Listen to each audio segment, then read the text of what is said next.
Bonsoir à toutes et bonsoir à tous. Nous sommes ravis de vous retrouver pour un nouveau numéro de Plus belle ma Sarthe, l'émission consacrée au patrimoine sartois. Et ce soir, le village qui est à l'honneur, c'est Poyet-sur-Vègre. À cette occasion, je suis bien évidemment heureux d'accueillir Monsieur le maire, Maurice Duloir. Bonsoir. Merci, bonsoir. Bienvenue sur LMTV Sarthe.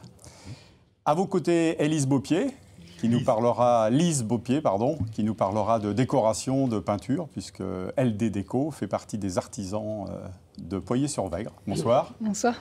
Et puis Jean Carmassy, qui est auteur de romans et qui est également originaire de Poyet-sur-Vègre depuis quelques années, puisque vous nous raconterez ça tout à l'heure dans la jeunesse de l'histoire.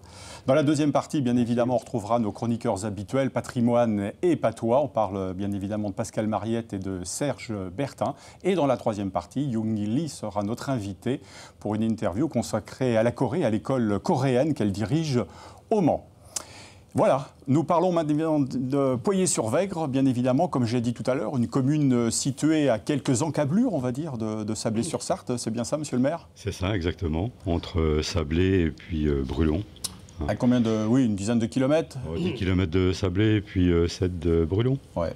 Donc c'est à mi-chemin. Peut-on parler d'une commune qui, au niveau population, est stable ou qui augmente au fil des années ? En décroissance un peu quand même. Ouais. Oui, parce que moi quand je suis arrivé, il y avait à peu près 650 habitants. Aujourd'hui, on se retrouve à 600.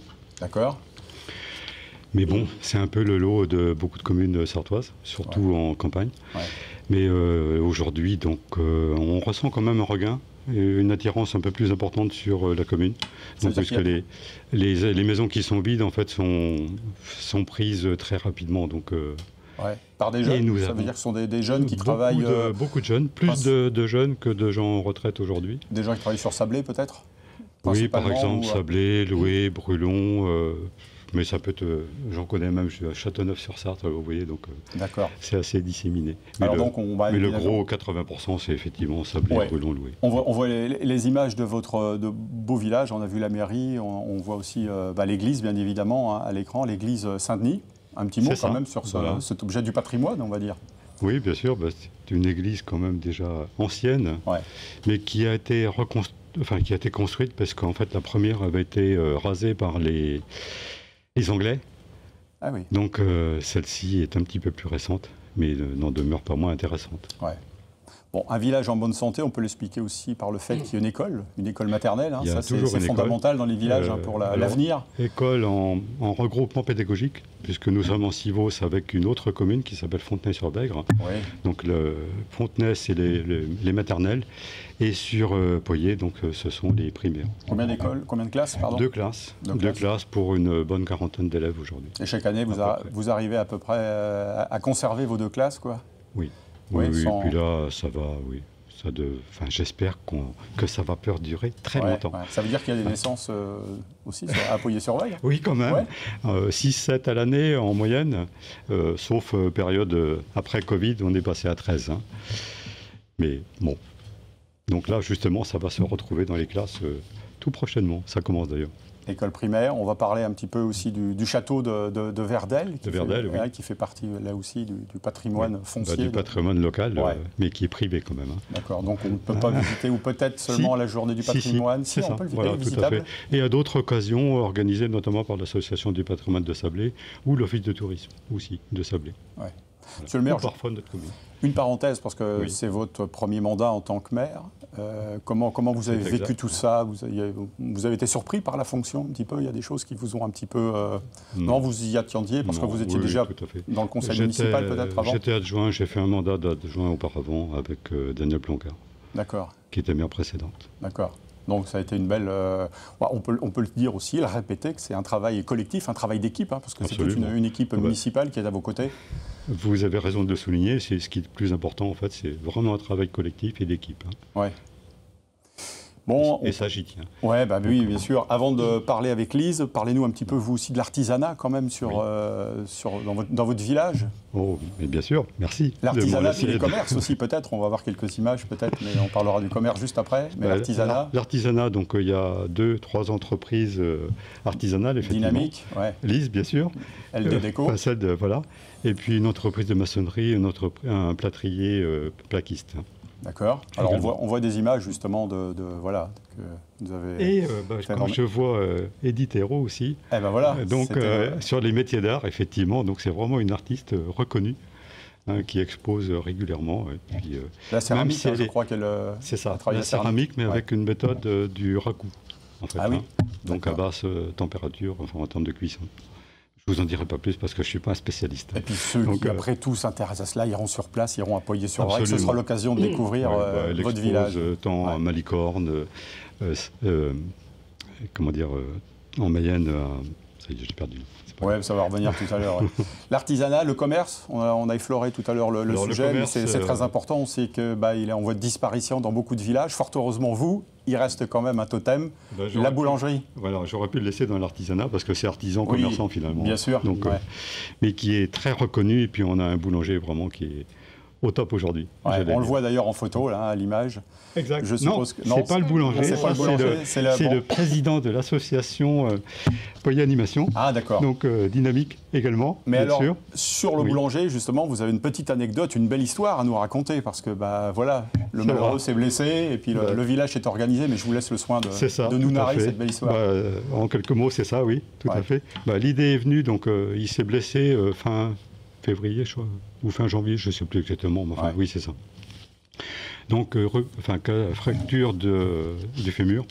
Ah oui. Donc, il a immobilisé pendant 3 mois. Donc, on s'est retrouvé sans boulanger. Donc, finalement, à force de réfléchir, j'ai fini par trouver une idée. C'est de se regrouper et trouver des bénévoles qui veuillent bien faire la distribution, etc. Mais fallait-il un local, etc. Au niveau de la mairie, on ne pouvait pas le faire directement. C'était parfaitement interdit par notre trésorier payeur, parce qu'on ne peut pas encaisser d'espèces. Ouais. Sinon, c'est plus possible, puisqu'on ne peut pas les utiliser. Donc, c'est bien que j'ai trouvé l'idée de passer par le biais de l'association que dirige en tant que président, donc Patrice Grigné, donc, qui a accepté, qui avait même pensé aussi. En fait, on a dû penser à la même chose tous les deux en même temps. Donc, bon... Ouais, c'est super, c'est donc, quand on a des coïncidences comme ça, il faut en profiter. Donc, si bien que ça s'est mis en place, c'est surtout Patrice en fait, qui a mis en œuvre derrière. Nous, on a mis les locaux à disposition. Donc, ça s'est très bien passé avec 32 bénévoles maximum qui travaillaient à leur tour de rôle en fait, pour s'organiser. Mais c'est Patrice qui pilotait ça et qui l'a très bien fait. Ouais. Donc, bravo, donc ça permet de rendre un service quand même pour les habitants, surtout ceux qui ne peuvent pas se déplacer, qui n'ont pas de moyens de locomotion, etc. Quand on parle de mettre la main à la pâte, sans faire de jeu de mots, il y a aussi le chantier jeune que vous avez initié, qui est un petit peu particulier, un peu sur la commune de Poyet aussi. C'est autre chose, oui. Depuis le début du mandat, c'est ce qu'on a mis en œuvre également. On a commencé en 2021, parce que l'année où on s'est installé, quand même, c'était un peu compliqué. Et puis, ça a bien pris vis-à-vis des jeunes, parce que ça a répondu tout de suite. La première année, les deux premières années, je crois qu'on a fait 2 chantiers, avec 4 ou 5 jeunes parfois. Mais c'est un engouement, puis c'est vrai que c'est tellement plaisant de travailler avec les jeunes comme ça aussi. Bien sûr. Mais j'ai la chance aussi d'avoir des adjointes qui se sont largement occupées de ce thème-là. Bon, de l'engouement aussi autour de la fameuse guinguette. Oui, c'est quelque chose de sacré, on va dire, maintenant, à Poyet-sur-Vrac. J'avais prévu un ordre d'intervention, mais là, on y va. Donc la guinguette, effectivement, ça c'est Poyet Animation. Ouais. Donc aussi, encore, à l'initiative de Patrice Grigné, c'était pour trouver une idée pour remplacer déjà le bric-à-brac qui commençait à s'user dans le temps. Puis en fait, il y en a eu tellement d'organisés que ça répondait plus, il fallait trouver autre chose. Et là, c'était une superbe idée. Donc, guinguette sur Poyet, à côté du four à pain, etc. Enfin bon. Non, ça a été très bien conduit. Je crois que c'est à peu près 220 convives pour la première. Donc, super. Pour Poyet, c'est très beau. Un autre sujet dont vous vouliez parler, peut-être, là, j'ai escamoté un petit peu. Il y en a tellement, mais bon, on s'est parlé déjà un petit peu en préparant l'émission. On s'est dit qu'il fallait un peu faire le choix, le sélectionner. Mais Avant de, ou alors je vais passer la main à Jean Carmassy, hein, et puis on reviendra avec vous pour parler tout à l'heure de Poyet-sur-Vègre, pour parler de votre dernier ouvrage, votre dernier roman, Tel un battement d'aile, c'est bien ça? C'est ça, oui. C'est votre quatrième bis, on pourrait dire, roman depuis maintenant quelques années? On va dire que c'est le troisième. Mais le deuxième et le troisième, en fait, sont un seul roman, mais en 2 tomes. Ouais. Ouais. Vous vous présentez comme un auteur autodidacte. Pourquoi? Qu'est-ce que ça veut dire pour vous? Parce que j'ai appris tout seul. Vous avez écrit sur le tard? C'est arrivé en fait, il y a quelques années seulement? J'ai toujours écrit depuis longtemps, en fait. Ouais. Mais des petits passages comme ça, quoi. D'accord. Et franchement, je me suis mis à écrire il y a une 20aine d'années, quoi. Vous faisiez quoi avant comme profession? J'ai toujours été tourneur, fraiseur, en fait. Au Mans, dans la Sarthe? Oui, toujours. Dans la Sarthe, oui. D'accord. À Sablé, puis à Brulon. Donc le plus dur, c'était quoi? C'était de trouver un éditeur, au départ, peut-être, pour vous faire, pour éditer votre premier ouvrage. C'est le premier qui est toujours le plus difficile, là, c'est pas... Il faut convaincre. C'est le parcours du combattant. Ouais. D'ailleurs, le premier, je l'ai fait en auto-édition chez chapitre.com. D'accord, ouais. Bon, alors racontez-nous un petit peu Tel un battement d'aile, de quoi ça parle? Ça parle, en fait, on va dire c'est un roman en 3 parties. La première partie, c'est la jeunesse de Charles Manzer, qui se cherche un peu, c'est initiatique, en fait. D'accord. Et donc, il devient professeur de philosophie, et il enseigne à Paul Valéry à Montpellier. Et ensuite, à la Sorbonne, un peu plus tard. Ok. Et comment elle est née, cette histoire? Comment vous êtes parti dans cette aventure-là? Il y a forcément du vécu dans tout cela ou du... Ah, absolument pas. Non? Non. Je ne suis pas professeur de philosophie, mais disons que je me suis intéressé très tôt à la littérature, à la philosophie, et voilà. Donc ça transparaît effectivement dans mes romans. Ouais. Vous travaillez avec un plan bien précis ou vous laissez un peu vaquer votre esprit un petit peu au quotidien? C'est ça, je laisse vaquer mon esprit et puis après je colmate un peu pour que ça ait du sens tout le long. Mais au départ, c'est de l'imagination pure. Ouais, vous avez d'autres projets, non, peut-être à venir après celui-là déjà? Vous en avez un en tête, peut-être une idée, ou vous avez peut-être commencé à écrire aussi? J'ai peut-être 2 projets, mais pour l'instant, je ne suis pas encore arrêté. D'accord. Là, pour l'instant, c'est quoi? Alors, vous êtes opération dédicace un petit peu dans les différentes librairies? C'est ça, opération dédicace, les salons. D'accord. Voilà.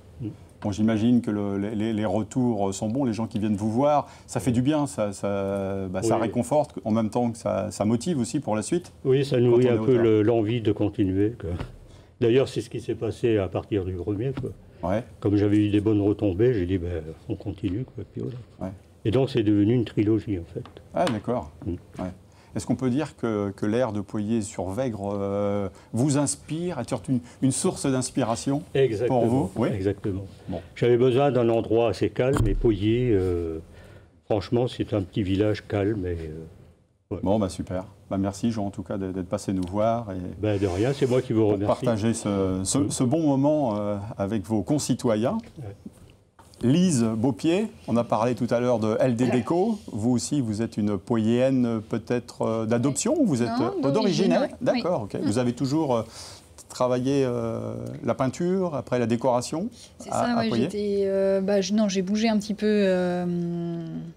J'ai eu la chance de faire une partie du Tour de France avec les Compagnons du Devoir, en fait. Donc j'ai fait mes années d'études un peu partout. Ouais. Mais bon, je suis revenue... à mes origines, à Poyet. Ouais. Y a-t-il une rencontre, une formation, quelque chose qui est un petit peu le déclic pour vous? La décoration, vous travaillez beaucoup les meubles anciens, je crois, vous restaurez, vous relookez, on va dire, hein, voilà, c'est ça, On va le voir sur ces images. Ouais. J'ai rencontré à une foire une dame qui faisait du relooking et ce jour-là, je me suis dit, c'est ça que je veux faire de ma vie. Elle m'a dit, oula! Bon courage, c'est ça? C'est un peu ça. T'es sûre que tu veux en vivre? Oui. Et de fil en aiguille, j'arrive à mon but tout le temps, mais je commence à faire ma place, donc c'est bien. Alors quelle technique ou je sais pas savoir-faire vous maîtrisez plus que au fil des ans, maintenant avec quelques années d'expérience, vous êtes. Après, il n'y a pas de technicalité. En fait, c'est plus les demandes des clients, de ce qu'ils ont envie, de ce qu'ils ont de leur maison, de la décoration qu'ils ont déjà aujourd'hui, de s'harmoniser avec ce qu'ils ont dans leur pièce. Donc, vous privilégiez des matériaux, peut-être plus le bois, donc, comme on peut le voir sur les... beaucoup de meubles anciens en bois, principalement. Ouais. Vous avez des sources d'inspiration, vous aussi, comme je l'ai dit à Jean tout à l'heure, non? La nature, l'histoire, le patrimoine, parce qu'on voit beaucoup de meubles anciens là, sur ces images, que vous restaurez, que vous relookez. Oui, c'est vrai que j'aime bien les meubles anciens, effectivement, qui ont du charme, qui ont une âme, pas trop du Ikea, quoi, mais bon, c'est ça. Après, c'est beaucoup les meubles de clients qu'ils ont déjà, en fait. C'est souvent du sur-mesure à la demande, donc en fait, c'est leurs meubles... ils sont attachés à leurs meubles qu'ils ont achetés. Vous avez un rôle de conseil aussi peut-être en amont, quand les gens se disent tiens, voilà, j'ai un vieux truc, qu'est-ce que tu penses que je peux en faire, quoi. Voilà. C'est ça, oui. Souvent, on ne s'imagine pas de ce qu'on peut en faire. On ne s'imagine pas qu'on peut le peindre, on ne s'imagine pas qu'on peut vraiment le transformer et lui donner une autre vie, en fait. Ouais. Vous collaborez aussi avec d'autres artisans? Vous travaillez peut-être avec... En fait, du coup, je fais aussi du relooking de cuisine et d'escalier. Et du coup, sur les cuisines, effectivement, je travaille avec des cuisinistes... Ils viennent changer les plans de travail, les poignées, et du coup, moi, je fais la partie peinture de tout ce qui est bois, quoi. Et ça, c'est très tendance en ce moment, le fait de relooker sa cuisine au lieu d'acheter du neuf aussi, parce que voilà, on est aussi dans le recyclage, on est en termes environnemental, on peut dire, ça évite... On est sur de la seconde main, et au niveau financier, on est quand même, c'est intéressant, surtout pour les cuisines, et c'est de la qualité. L'ancien est de la qualité par rapport à des fois du nouveau. Bien sûr. Donc, il y a une réalisation dont vous êtes particulièrement fier, on va dire, où vous vous dites, là, j'avais fait un bel édifice, un meuble, c'est vrai que les meubles que je prépare pour mes stands, souvent, c'est des meubles où c'est moi qui vais chercher les couleurs, qui essayent de trouver des choses originales pour que les gens s'arrêtent sur le bord du stand et disent « Ah, c'est joli !»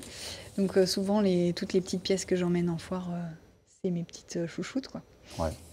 La durabilité, l'éco-responsabilité, tout ça, c'est des choses auxquelles vous faites face forcément, aussi, au quotidien, dans votre travail, dans les matériaux aussi que vous utilisez. C'est pour ça que je travaille avec les produits Eleonore Déco, qui sont du coup qui sont sains, qui sont à l'eau, qui sont dans des plastiques recyclés, recyclables. On est vraiment sur des gammes de produits qui sont bonnes pour la santé, si on peut dire.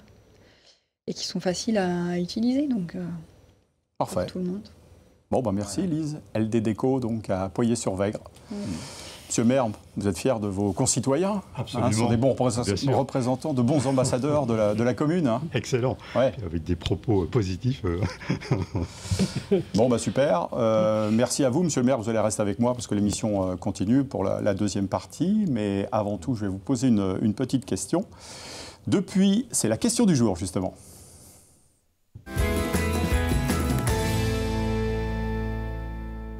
Alors, depuis 1947, à qui ce monument de Poyet-sur-Vègre, situé sur la route de Sablé, le long de la départementale 4, au lieu dit la forteresse, rend-il hommage? S'agit-il des soldats américains décédés, à l'esclavage et à son abolition, ou aux artilleurs qui ont défendu la commune? Voilà, vous avez quelques minutes pour réfléchir. Le temps pour nous de tourner une petite page et on se retrouve dans quelques instants pour la deuxième partie de cette émission.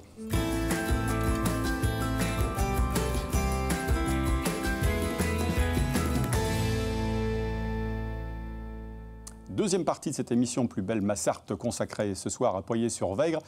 L'occasion de retrouver nos amis chroniqueurs, Serge Bertin, notre spécialiste du patois et membre de l'association ELA, ainsi que Pascal Mariette, notre expert en patrimoine que nous allons retrouver juste après le maire de Poyet-sur-Vègre, M. Duloir, à qui je vais relancer et donner la parole pour parler un petit peu des animations aussi qu'il y a sur Poyet-sur-Vègre. Monsieur le maire, vous me disiez tout à l'heure, il faut en parler parce que c'est vrai qu'il y a beaucoup de bénévoles qui s'investissent. Ça me paraît important, effectivement. Il y a au moins 30 bénévoles, voire 25 à 35, c'est variable. Donc, c'est toutes les animations qui sont organisées par cette association Poyet Animation, dirigée bien sûr par Patrice Grignier.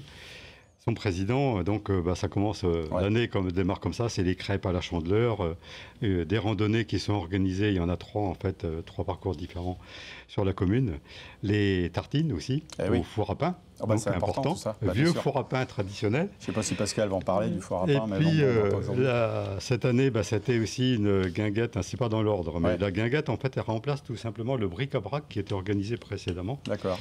Et ça se termine aussi bientôt d'ailleurs, parce que là c'est en octobre, un dîner dansant, surtout pour remercier en fait l'ensemble des bénévoles et puis des partenaires quand même qui œuvrent autour, D'accord. Les professionnels, etc.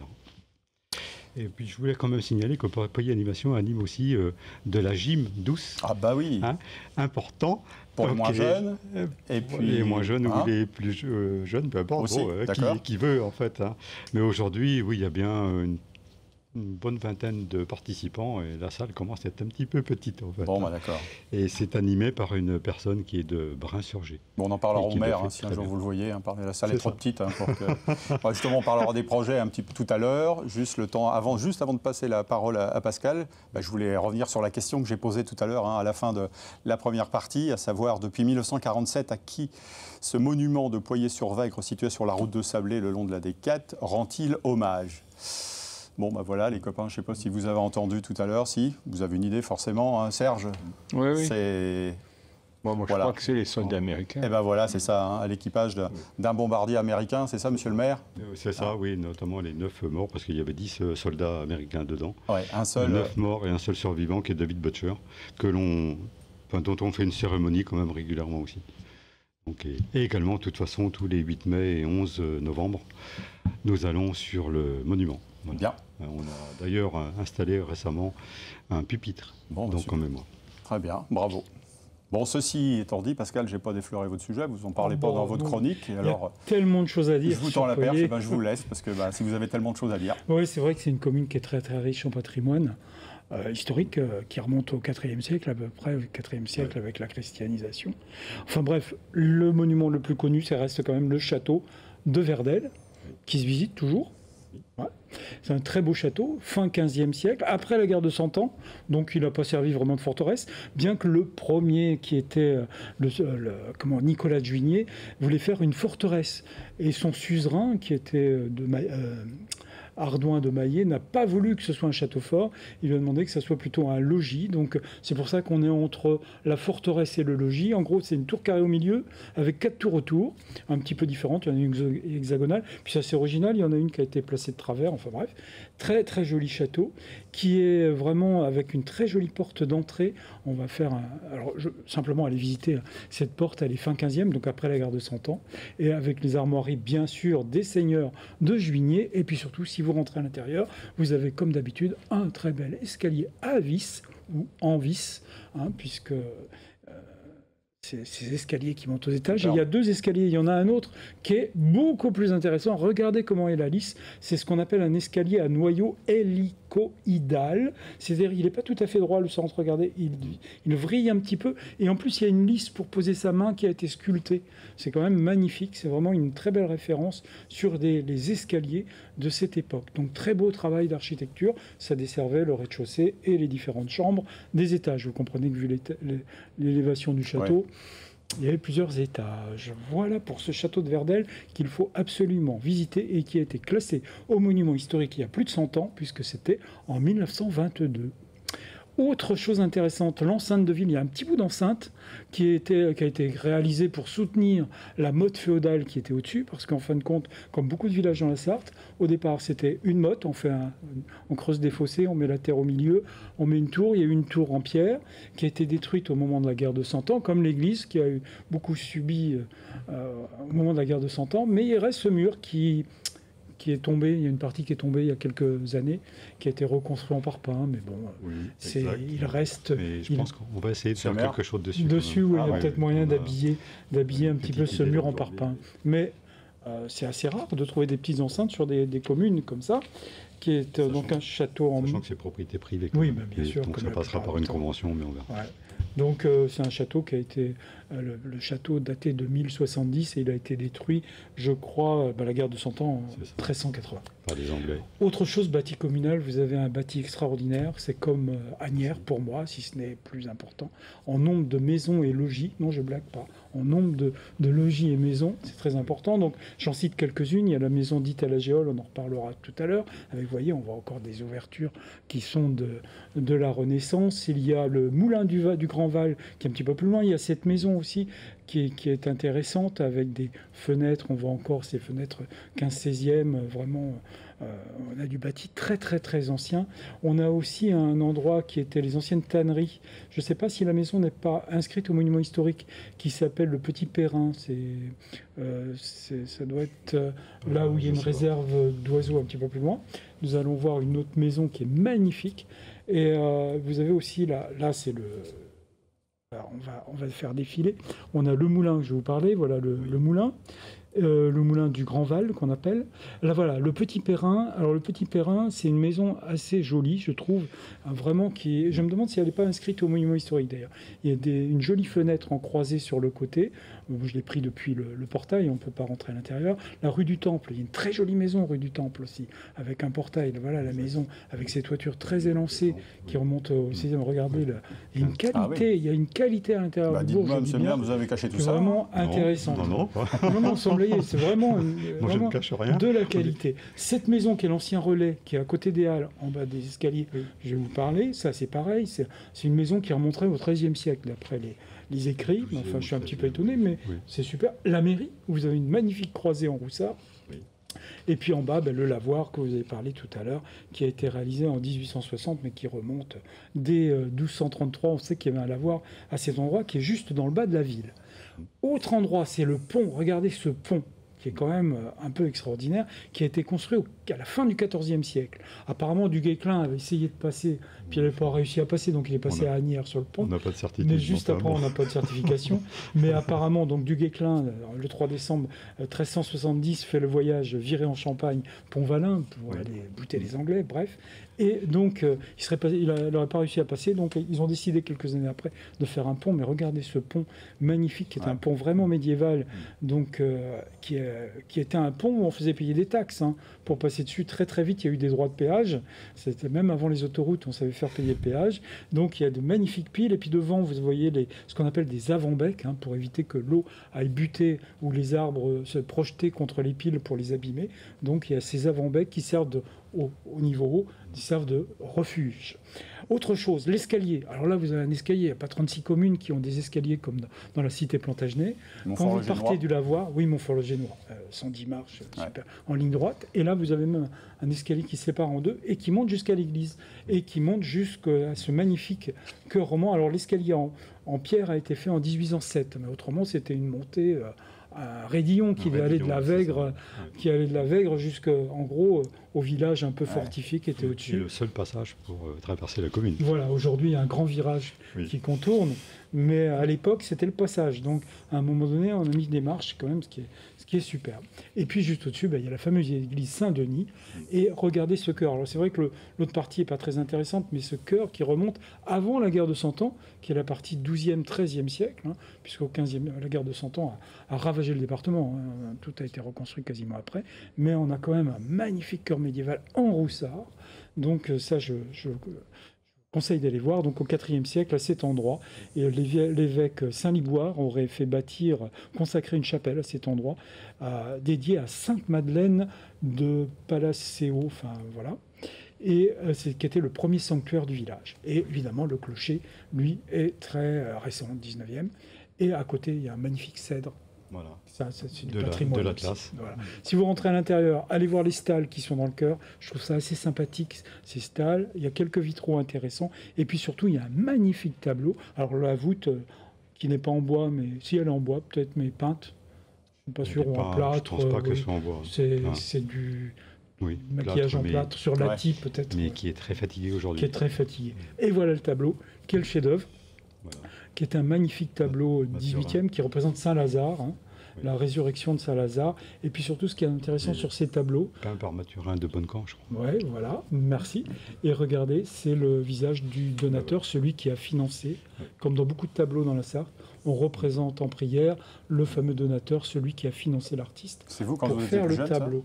Ouais, ça devait être moi, sans doute, un de mes... Ouais, il y a quelque chose. Voilà. Bon, et puis donc, en gros, visiter cette commune qui mérite vraiment de vous y balader. Il y a des chemins de randonnée, je crois, qui partent. Et en plus, vous avez vu, les maisons sont signalées par des petits numéros. Donc, vous pouvez visiter chaque belle maison de ce village. On a tendance à le traverser sur la route Brulon-Sablé, mais on n'a pas tendance à aller un petit peu à l'écart. Donc, vous descendez le long de la Vègre et vous allez voir ce magnifique village de Poyet, qui pourrait être petite cité de caractère. Triplement pour Pascal, après ce sprint de 10 minutes, il mérite bien un bon verre d'eau, parce que là, il a fait, c'est un bon ambassadeur, un bon guide touristique, monsieur le maire. Il faut que je l'embauche. Alors, vous connaissez l'expression « pour vivre heureux, vivons cachés ». Là, vous êtes foutu, parce que ce soir, vous êtes trahi. On a montré toutes ces belles choses.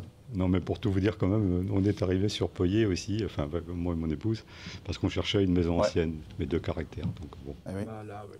Très belle maison, très très belle maison. Bon, pour couronner le tout, on va passer à l'énigme de Pascal.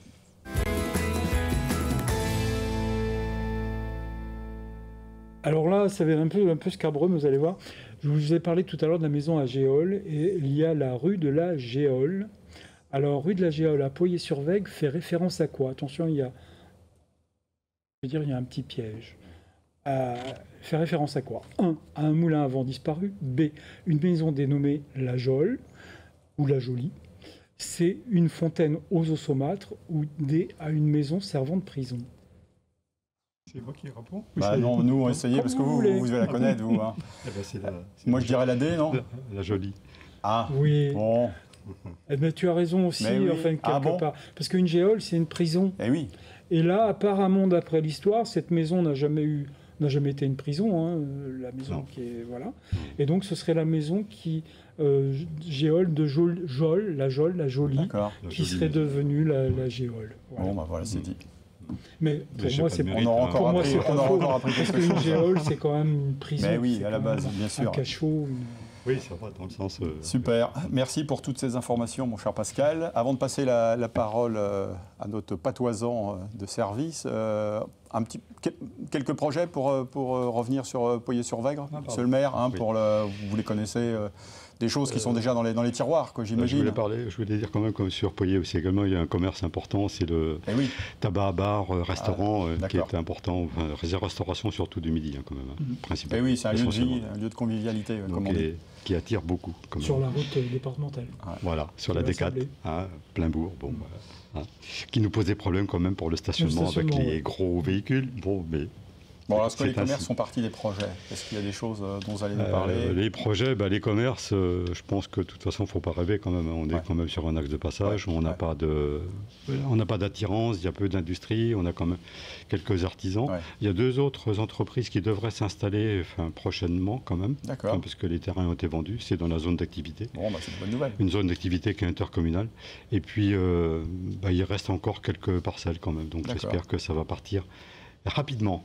Bon, et les autres projets alors dont vous vouliez me parler? Les autres projets, après avoir rénové totalement l'école, tout ce qui touche à l'école, l'école c'est garderie, cantine, c'est relais petite enfance. Donc on a quand même mis en investissement sur ce mandat, ça va être aux environs de 800 000 € hors taxes. Et puis, plus, tout ce qui est entretien quand même, donc plus de 100 000 €, 150 000 € sur ce mandat. Donc les projets, ça va être s'atteler à un dossier de renaturation et désartificialisation des sols, notamment la rue de la Madeleine, parce que là on a une rue qui est totalement artificialisée, il faut absolument qu'on fasse quelque chose, on a trop de problèmes de ruissellement d'eau. Et dans le bas du bourg un petit peu aussi quand même. Et puis, on aurait aimé faire des sentiers piétons, vélos, mais là, on n'a pas des rues suffisamment larges pour pouvoir réaliser ça. Ousmane doit passer par là. Dans de bonnes conditions, en tout cas. Si on veut bénéficier des aides, c'est pas possible parce qu'on sera trop étroit. On aura l'occasion d'en reparler peut-être un jour prochain. J'espère. Je l'espère. Vous êtes déterminé, tout comme Serge Bertin, notre patoisant, je l'ai dit. paraissez bien déterminé, mon cher Serge. Ah oui, vous ne pouvez pas si bien en dire. ces temps de rentrée. Ben oui, justement, hein, le vieil enseignant que je suis, eh ben, il est repris du poil de la bête avec l'âge. Hein. Et en ce moment de rentrée, j'ai l'intention de diffuser le plus largement possible, vous allez me dire, c'est pas nouveau, la pratique du patois. Et dames, à nuit, j'allons pendant toute l'année vous apprendre à bien causer le patois. Bah, elle est bien jolie votre idée, mais pour cela il faudrait par exemple des classes d'Iwan bretonne, créer des écoles de parler sartois. Pas non tout, le prétentieux. Bon, ben, ça coûte cher, hein, vous savez bien. Non, pas une école d'Iwan, nous, c'est première étape, le marché. Le terrain. Le terrain, voilà. Hein. Il faut savoir écouter autour de soi. Communiquer d'abord, mais dans la société courante. Et surtout le marché, hein, j'y tiens. Et retenir à chaque occasion 2 ou 3 mots, et puis les employer surtout. Hein. Se dire, tiens, ce mot-là, j'aime bien le prononcer, il me plaît, le sens me séduit, eh bien, je vais le prononcer. Vous voulez un exemple? Ah bah allons-y. Bon, eh bien, pour la première séance, justement, je vous propose de vous promener sur le marché. Une courte scène, une trentaine de secondes, je crois, hein, entendue cet été sur le marché du Mans. Lequel marché? Eh ben, il y a 2 marchés sur lesquels je suis allé. Et il y a le marché, le Paty Saint-Lazare, ouais. Et puis le marché de la place de la Boussinière. J'aime bien le marché de la place de la Boussinière, j'étais encore un matin. Hein. Et celui qui va causer, parce que je vais vous faire écouter du patois, c'est pas moi, celui qui va vous causer s'appelle Thierry Le Tourneau. Le gars, Le Tourneau, imaginez-vous que c'est un de mes anciens élèves. Je l'ai retrouvé là. Et je dis, ben, de quoi donc tu fais là? Ben, il me dit, ben, je vends des œufs. Et ils vendent des œufs puis des produits de la ferme. Bon. Et il patoise merveilleusement. Il est tout jeune, puisque c'est un ancien élève à moi. Hein, il est, oui. Forcément. Enfin, quoique, il n'est pas loin. Il a la retraite déjà. Mais enfin. Et il patoise d'une manière tel que vous allez entendre, il va employer tout naturellement 4 mots en sartois. À vous de les repérer, de les adopter. Attention, top départ. Ta grand-mère, elle t'est... Là, j'appelle ça vrai. Ton patois, c'est ta grand-mère surtout. Oui, mon père aussi. Tout à l'heure, là, tu m'as parlé de quoi? De chaleur. La chaleur. Ça va encore carder tantôt. Ça va encore carder tantôt. Bon. Il y a encore des œufs, ils sont pas ébaudrés. Ils sont pas ébaudrés. Bon. Et puis tu me disais corps, échaud-bouilli. Et puis qu'est-ce que tu me disais corps? Ça m'échaud-bouille. Ça t'échaud-bouille. Bon. T'as ta clientèle qui fait la queue, là. Et tantôt, je crois l'avoir regardé, parce que je suis tout guermi. T'es tout guermi, mon pauvre gars. Allez, ben, vas-y, hein. Puis bon courage. Bon. Alors, cette scène que vous avez peut-être réussi à déchiffrer, elle s'est passée au mois de juin dernier, un matin. Et je ne sais pas si vous avez entendu, mais il a dit à un moment, ça va carder ce tantôt. Si, ouais, je l'ai noté, ça va carder, oui. Ça va chauffer, quoi, donc. Ben, ça va chauffer. Ça va cogner. Il faut dire aussi qu'au mois de juin, c'est ça. Il faisait grand chaud. Fait de remettre dans le contexte. Mon Dieu, ça cardait. Hein. Et deuxième... Il y a des clientes qui arrivent. Chaubouillet, non, c'est pas ça? Ah, mais avant j'ai loupé alors le deuxième. Il y avait Ébaudré. Parce que il y a une dame... Ébaudré ou Kofi, c'est ça? Oui, Ébaudré, c'est-à-dire qu'il y a une dame qui veut lui acheter des œufs. Et il dit, ben, ceux-là, ils sont point ébaudrés. Ça veut dire qu'ils sont point cassés. Parce qu'ils vont il lui arrivait de vendre des œufs cassés, mais ça, c'est moins bien quand même.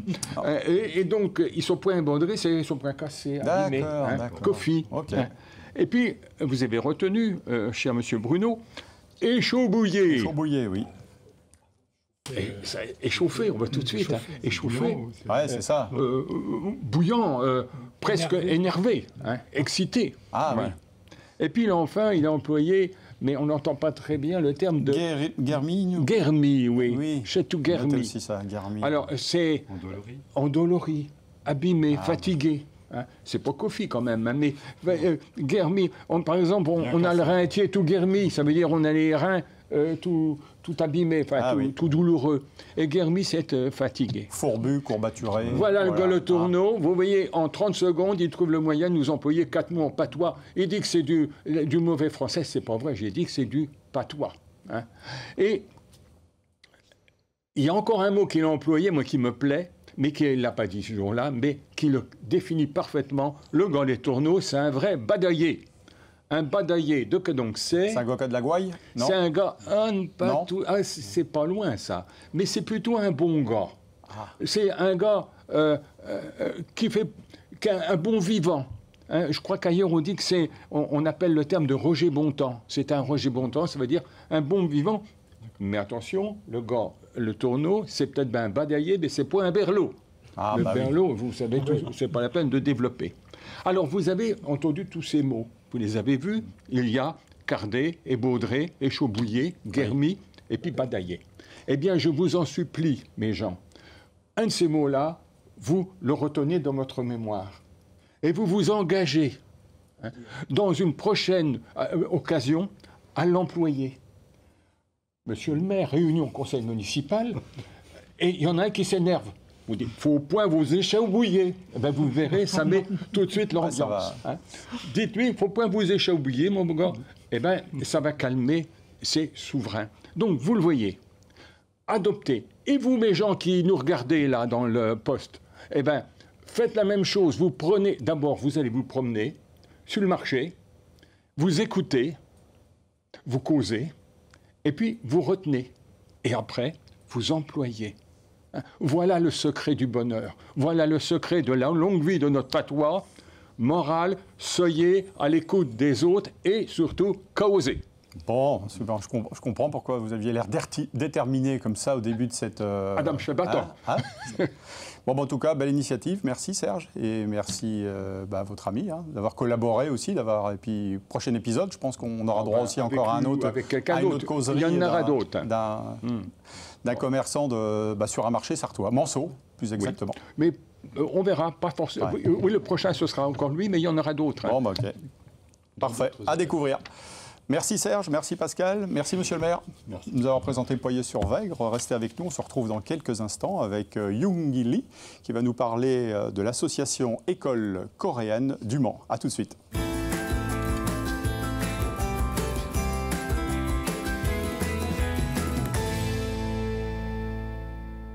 Troisième partie de Plus belle ma Sarthe avec ce soir notre invitée Young-Gi Lee qui est la responsable de l'école coréenne au Mans. Bonsoir. 네, 안녕하세요. 저는 이영희입니다. Ça veut dire bonjour, je suis 이영희. C'est un vrai plaisir pour nous parler d'une école qui existe donc au Mans depuis combien d'années? Depuis l'association ouverte à partir de 2022, juin. Ouais. Et après, nous avons préparé un peu longtemps, bien avant. Et après, on a ouvert l'école le 3 octobre 2023. Alors quand vous dites « on », c'est-à-dire c'est l'association, mais il y a plusieurs personnes. Pourquoi elle est née au Mans, cette école? Pourquoi? Qu'est-ce qui a motivé ce challenge? Voilà, ce challenge, c'est bien. D'abord, c'est depuis 15 ans, je suis au Mans. Ouais. J'ai atterri au Mans, coïncidence. Et après, j'ai commencé à donner le cours de coréen particulier. Et à partir de là, j'ai pensé, j'aimerais avoir un endroit qu'on peut profiter de la langue et de la culture ensemble. Ouais. Et après, pourquoi j'ai dit on? Parce que je ne peux pas faire tout seul. Hein. Il y a, oui, voilà, au début, c'est moi qui l'ai fondé. Et du coup, on a mis un objectif de l'association, c'est d'être l'école coréenne. Du coup, on est enregistré Académie Nantes. D'accord, donc ça veut dire qu'il y a d'autres professeurs comme vous qui viennent enseigner. Oui. Ce sont des Coréennes ou Coréens aussi comme vous? Oui. Pour enseigner, principalement, c'est moi qui donne le cours, mais plupart, pour pédagogie et le système, et aussi mon professeur aussi qui me guide aussi. Il y a des conseils. C'est moi qui donne le cours. Mais pour donner le cours, on fait un travail équipe. Ouais, il y a un vrai travail pédagogique. On l'a vu d'ailleurs sur ces images. Vous avez de jeunes élèves. Oui. Ça commence à partir de quel âge on peut vous accueillir justement À partir, il n'y a pas d'âge. Non. À l'école, quand quelqu'un qui voulait apprendre, on reçoit. Du coup, première année, deuxième année, j'ai ouvert le cours de maternelle. Mais il n'y avait pas. Et 12e année non plus. Du coup, on a rassemblé dans une classe avec un élève de maternelle avec 12 autres primaires. Voilà. Ah oui, ok. Et c'est jusqu'à quel âge, donc, des jeunes Il n'y a pas d'âge. Mais quand même, il y a des classes différentes. Il y a des classes enfants, ados, adultes, intermédiaires, un peu différents. Et voilà. Et on peut dire les personnes plus âgées s'attachent jusqu'à 70 ans. Ouais, alors tous ces gens rêvent à votre image, parce que vous parlez très bien le français. Tout le monde rêve. Enfin, ceux qui viennent à tous ces cours parler le coréen comme vous le faites. C'est évident. Est-ce que c'est une langue qui est difficile, justement, à apprendre, le coréen? La langue, c'est toujours peut-être pas bien placé pour le dire, mais bon, qu'est-ce que les retours que vous pouvez avoir des étudiants en se disant « Ah, c'est difficile », parce qu'on sait que la langue chinoise, il y a plusieurs dialectes, c'est difficile, mais est-ce que le coréen... Coréen, on peut dire...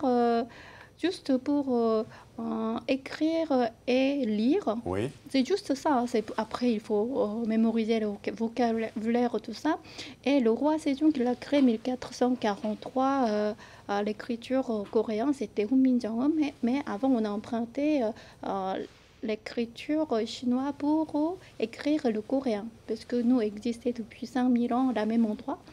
Du coup, il a dit, même des bêtes qui peut apprendre dans 10 jours d'écrire et lire.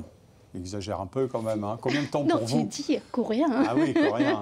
Et justement, pour apprendre, pour connaître les mots, on va dire, usuels de tous les jours, si jamais on se rend en vacances, parce que je pense que parmi les gens qui viennent vous voir, il y en a peut-être qui ont la volonté un jour de partir en voyage en Corée et qui se disent, on va prendre des cours de coréen, quoi. Oui, on a des élèves qui m'ont demandé des cours particuliers, je les donnais toujours. Oui. C'est des cours d'1 heure. Combien faut-il d'heures à peu près pour se débrouiller, on va dire?